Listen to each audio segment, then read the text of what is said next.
जय श्री कृष्णा। राधे राधे। आप सभी का अमृत कथा कहानियाँ चैनल में स्वागत है।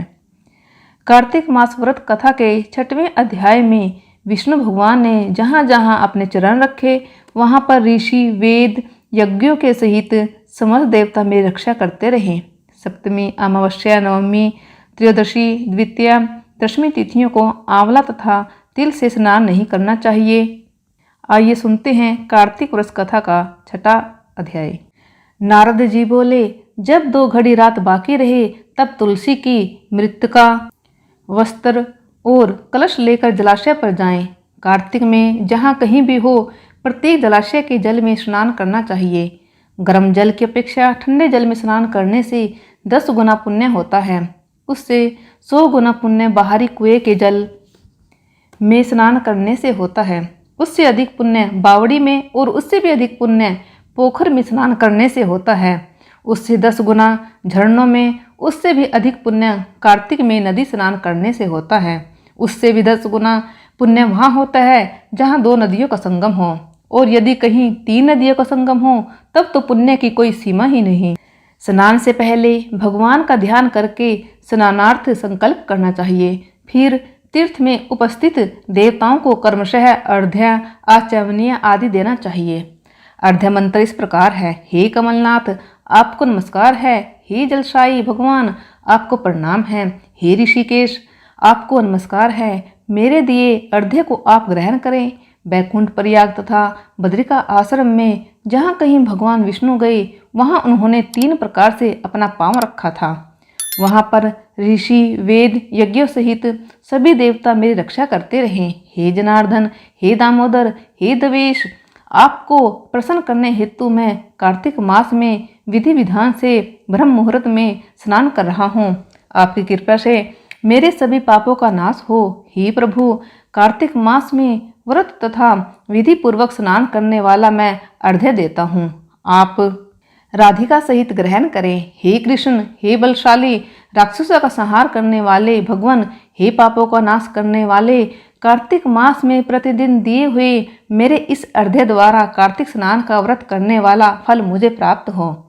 तत्पश्चात विष्णु, शिव तथा सूर्य का ध्यान करके जल में प्रवेश कर नाभि के बराबर जल में खड़े होकर विधि पूर्वक स्नान करना चाहिए। गृहस्थी को तिल और आंवले का चूर्ण लगाकर तथा विधवा स्त्री व यति को तुलसी की जड़ की मिट्टी लगाकर स्नान करना चाहिए। सप्तमी, अमावस्या, नवमी, त्रयोदशी, द्वितीया, दशमी आदि तिथियों को आंवला तथा तिल से स्नान करना वर्जित है। स्नान करते हुए निम्न शब्दों का उच्चारण करना चाहिए। जिस भक्ति भाव से भगवान ने देवताओं के कार्य के लिए 3 प्रकार का रूप धारण किया था, वहीं पापों का नाश करने वाले भगवान विष्णु अपनी कृपा से मुझे पवित्र बनाए। जो मनुष्य भगवान विष्णु की आज्ञा से कार्तिक व्रत करता है उसकी इंद्र आदि सभी देवता रक्षा करते हैं, इसलिए वह मुझको पवित्र करे। बीजों, रहस्यों तथा यज्ञों सहित वेदों के मंत्र कश्यप आदि ऋषि इंद्र आदि देवता मुझे पवित्र करें। अदिति आदि सभी नारियां, यज्ञ, सिद्ध, सर्प और समस्त औषधियों व तीनों लोकों के पहाड़ मुझे पवित्र करें। इस प्रकार कहकर स्नान करने के बाद मनुष्य को हाथ में पवित्री धारण करके देवता, ऋषि, मनुष्य तथा पितरों का विधि पूर्वक तर्पण करना चाहिए। तर्पण करते समय तर्पण में जितने तिल रहते हैं उतने वर्ष पर्यंत व्रती के पितृगण स्वर्ग में वास करते हैं। उसके बाद व्रती को जल से निकलकर शुद्ध वस्त्र धारण करने चाहिए। सभी तीर्थों के सारे कार्यों से निर्वृत्त होकर पुनः भगवान विष्णु का पूजन करना चाहिए। सभी तीर्थों के सारे देवताओं का स्मरण करके भक्ति पूर्वक सावधान होकर चंदन, फूल और फलों के साथ भगवान विष्णु को फिर से अर्घ्य देना चाहिए। अर्घ्य के मंत्र का अर्थ इस प्रकार है। मैंने पवित्र कार्तिक मास में स्नान किया है। हे विष्णु, राधा के साथ आप मेरे दिए अर्घ्य को ग्रहण करें। तत्पश्चात चंदन, फूल और तांबूल आदि से वेद पाठी ब्राह्मणों का श्रद्धापूर्वक पूजन करें और बारंबार नमस्कार करें। ब्राह्मणों के दाएं पांव में तीर्थों का वास होता है, मुंह में वेद और समस्त अंगों में देवताओं का वास होता है। अपने कल्याण की इच्छा रखने वाले मनुष्यों को इनका न तो अपमान करना चाहिए और न ही इनका विरोध करना चाहिए, फिर एकाग्रचित होकर भगवान विष्णु की प्रिय तुलसी जी की पूजा करनी चाहिए। उनकी परिक्रमा करके उनको प्रणाम करना चाहिए। हे देवी, हे तुलसी, देवताओं ने ही प्राचीन काल से तुम्हारा निर्माण किया है और ऋषियों ने तुम्हारी पूजा की है। हे विष्णु प्रिया तुलसी, आपको नमस्कार है, आप मेरे समस्त पापों को नष्ट करो। इस प्रकार जो मनुष्य भक्ति पूर्वक कार्तिक व्रत का अनुष्ठान करते हैं वे संसार के सुख का भोग करते हुए अंत में मोक्ष को प्राप्त करते हैं। जय श्री हरि, जय श्री लक्ष्मी नारायण, विष्णु भगवान की जय। कार्तिक मास व्रत कथा के 7वें अध्याय में नारद जी कार्तिक मास के व्रतों के नियमों के बारे में बता रहे हैं। साथ ही कौन सी तिथि को कौन सा भोजन करना चाहिए और क्या नहीं करना चाहिए। कार्तिक मास में व्रती सदा ब्रह्मचर्य से रहे, पृथ्वी पर शयन करे और दिन के चौथे पहर को केवल एक बार पत्तल पर खावे। आइए सुनते हैं कार्तिक व्रत कथा का 7वां अध्याय। नारद जी ने कहा, हे राजन, कार्तिक मास में व्रत करने वालों के नियमों को मैं संक्षेप में बतलाता हूँ, उसे आप सुनिए। व्रती को सब प्रकार के आमिष, मांस, उड़द, राई, खटाई तथा नशीली वस्तुओं का त्याग कर देना चाहिए। व्रती को दूसरे का अन्न ग्रहण नहीं करना चाहिए, किसी से द्वेष नहीं करना चाहिए और तीर्थ के अतिरिक्त अन्य कोई यात्रा नहीं करनी चाहिए। देवता, वेद, ब्राह्मण, गाय, व्रती, नारी, राजा तथा गुरुजनों की निंदा भी नहीं करनी चाहिए। व्रती को दाल, तिल, पकवान व दान किया हुआ भोजन ग्रहण नहीं करना चाहिए। किसी की चुगली या निंदा भी नहीं करनी चाहिए। किसी भी जीव का मांस नहीं छूना चाहिए। पान, कत्था, चूना, नींबू, मसूर, बासी तथा झूठे अन्न का भी प्रयोग नहीं करना चाहिए। गाय, बकरी तथा भैंस के अतिरिक्त अन्य किसी पशु का दूध नहीं पीना चाहिए। कांसे के पात्र में रखा हुआ पंचगव्य, बहुत छोटे घड़े का पानी तथा केवल अपने लिए ही पका हुआ अन्न प्रयोग करना चाहिए। कार्तिक माह का व्रत करने वाले मनुष्य को सदैव ब्रह्मचर्य का पालन करना चाहिए।